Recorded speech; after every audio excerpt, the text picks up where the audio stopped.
Hey everybody, welcome back to Record-ology and happy Thanksgiving to those of you here in the United States. For those of you not in the United States, basically this is a holiday where we Americans come together and collectively say thank you to each other, to a higher power, and just in general being thankful for all that we have. It originated from the Pilgrims making it through the first winter and being thankful for the provisions that God had given them. Anyway, here we are today after the big meal and back at it here with some cool records and cool tech. Getting ready for Christmas. Went out tonight, looked at Christmas lights. A lot of people putting them up already. I think that's a good thing. But tonight, we're going to be taking a look at this.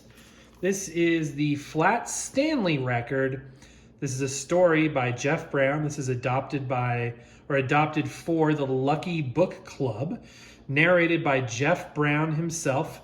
This is a Scholastic Records 33 1/3 RPM disc. You can see the artwork on there.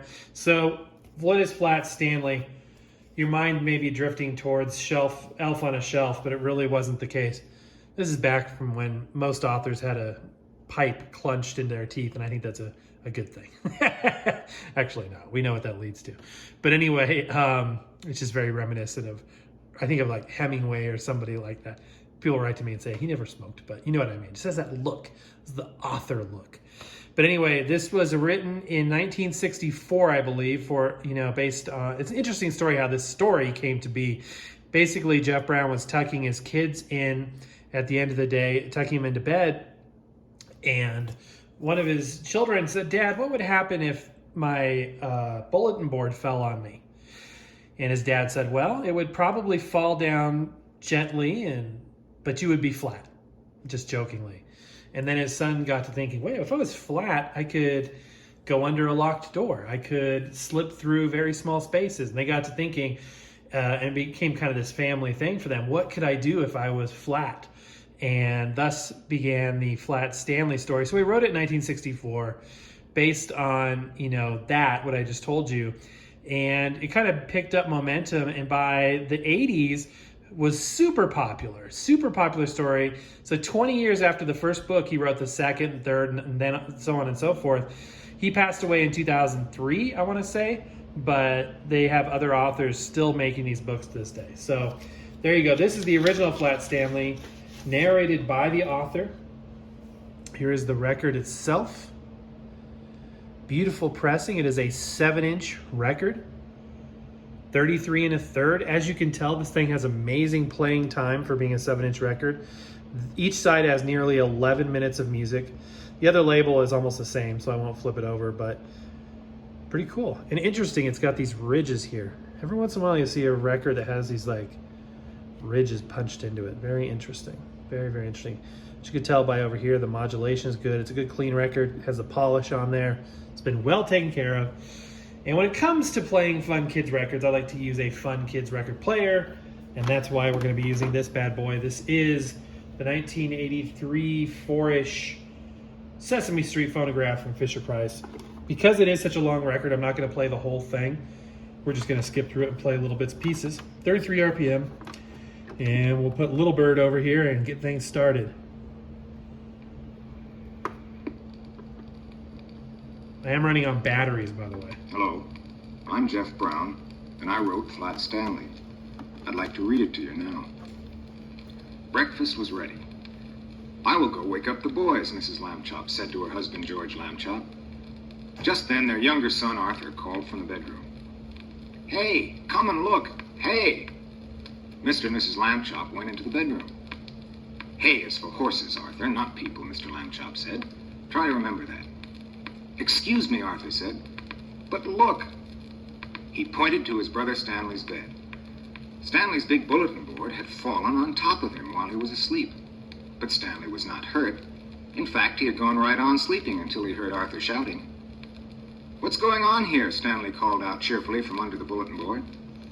Mr. and Mrs. Lambchop lifted up the board. "Heavens," said Mrs. Lambchop. "Gosh," said Arthur, "Stanley's flat." "As a pancake," said Mr. Lambchop. "Darndest thing I've ever seen."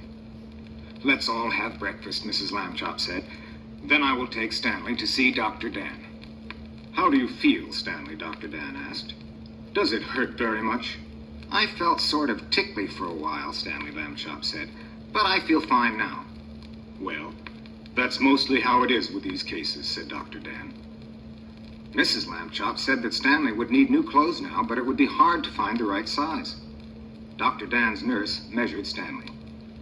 He was 4 feet tall, about a foot wide, and half an inch thick. When Stanley got used to being flat, he enjoyed it. He could go in and out of rooms even when the door was closed. He would just lie down and slide through the crack at the bottom. Mr. and Mrs. Lambchop were quite proud of him. Arthur got jealous and tried to slide under a door too, but he just banged his head. Being flat could also be a help, Stanley found. He was taking a walk with Mrs. Lambchop one afternoon when her best ring fell from her finger. The ring rolled across the sidewalk and down between the bars of the grating. Mrs. Lambchop... It's a pretty engaging story. Let's skip a little bit towards the end of this side. Just remembered what his parents had said. He went to a boy whose kite was broken and borrowed some string. "You can fly me, Arthur," he said. "Come on." He tied the string to himself and gave Arthur the other end to hold. He ran across the grass, sideways to get up speed, and then he turned to meet the wind. Up, up, up, up went Stanley, being a kite. He knew just how to fly. He faced full into the wind if he wanted to go up, and let it take him from behind when he wanted to go fast. He had only to turn his thin edge to the wind a little at a time, and then he would zoom down toward the earth again. Arthur let out all the strength. It's a pretty imaginative story. It really, really is. By the way, I apologize. Air handling unit off to the right there comes on. This time of year, it's just going to come on and off, and I apologize for that. But in case you were wondering what that is. Also, I'm running on batteries right now, and the volume is maxed out. It's actually comfortable volume level for me, but if it's a little quieter for you, I apologize. It's just that way. I don't know if the batteries are weak or whatnot. But. All right, side B, side 2. That evening, after a long nap, Stanley went with Mr. Dart to the famous museum. Mr. Dart took him into the main hall, where the best and most important paintings were hung. He pointed to a big painting that showed a man with a beard and a floppy velvet hat. The man was playing a violin for a lady who was lying on a couch. There was a half-man, half-horse person standing behind them. 3 fat children with wings were flying around at the top of the painting. "That," Mr. Dart said, "is the most expensive painting in the world." There was an empty picture frame on the opposite wall. We shall hear more about that later on. Mr. Dart took Stanley into his office and said, "It is time for you to put on a disguise." "I already thought of that," Stanley Lambchop said, "and I brought one, my cowboy suit. Nobody will know me in it." "No," Mr. Dart said, "you will have to wear the disguise I have skip forward to the end of this one. And turned on the light and ran to the big toy box. He began to dig through the box. Stanley sat up in bed to watch. Arthur pushed aside a football and some lead soldiers and airplanes and lots of wooden blocks, and then he said, "Aha!" He had found what he wanted, an old bicycle pump. He held it up, and Stanley and he looked at Okay, each other. and again, it's a long record, especially for a 7-inch record, to have nearly 11 minutes of content on each side. It is tightly modulated. Sound is good from what I can tell on this speaker here. It sounds clear. And, I love, the whole complete setup here. The children's record player, the children's record. And very, very nostalgic, I'm sure, to people that grew up with this story. It has been around for quite a while. Like I said, 1964 by Jeff Brown. I'm not sure if this was intended to accompany a print, like a book, to go with it, or if this is just supposed to be a standalone item. I'm not sure. Scholastic Records doesn't say anything about a book that goes with it. Obviously, it's based on a book. But anyway, kind of interesting there. This is an early audiobook. I guess you could consider it an early audiobook narrated by the author, which is super cool. Do you guys remember this story? Did you have this book? Now, there was this whole thing. I don't think this got started until probably around the year 2000, and maybe even a little after that. I remember people sending Flat Stanley in the mail. And then I remember seeing pictures of like President George Bush with Flat Stanley, troops in Afghanistan. I mean, like they would send him, I think they sent him to the moon, and they would take their picture with Flat Stanley like he was traveling around the world kind of a thing. I think it was called the Flat Stanley Project. So that's where I remember Flat Stanley from, because this book predates me a little bit. So interesting stuff. Tell me about Flat Stanley from your memories, if you'd had this book, if you had this record, or just your thoughts. I would love to hear about it. Also, don't forget to give me a thumbs up. If you would, please subscribe if you haven't done so already, so you don't miss those lives that can lead to free things, including record players.